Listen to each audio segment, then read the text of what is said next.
Welcome to Cody's Classroom. Today we're going to be talking about what can I expect to get if I buy half a steer from Bar 7 Ranch, or realistically from about anybody else in the nation. The last steers we had processed back in June, we brought their meat home, and this is what half a steer yielded for us. So there were 3 arm roasts in our side, 12 ribeyes, 10 chuck eye steaks, 11 T-bones, 3 round roasts, 4 outside skirts, 5 sirloins, 12 ossobucos, 2 packages of plate ribs, 1 package of short ribs, 2 flat iron steaks, 3 rump roast, 1 tri-tip, 4 coulées, 2 tenderloin fillets, and 2 flank steaks. We also got half of a brisket, or 1 whole brisket like you would buy at the grocery store. We chose to have 30 pounds of summer sausage made. We got 10 packages of stew meat. I think those are 2-pound packages, if I remember correctly. 10 soup bones, 18 packages of hamburger patties, 3rd-pound hamburger patties. That means 72 pre-made patties.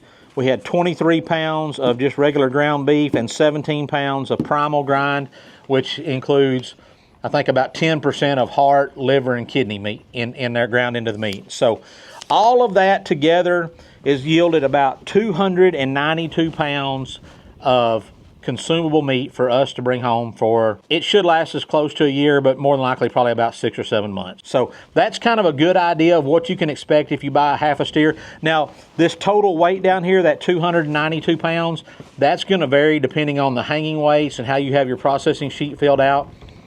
If you leave bone in, if you take bone out, if you have it ground, if you have it trimmed up and don't leave as much fat on it, your bring home weight's going to be a little bit less. So that can vary, but these numbers here are going to be pretty close to what you can expect to bring home if you purchase a steer from us or anybody else. So one thing I do want to, Erica brought up and I need to kind of clarify is, like our T-bones, we get cut 1 inch thick.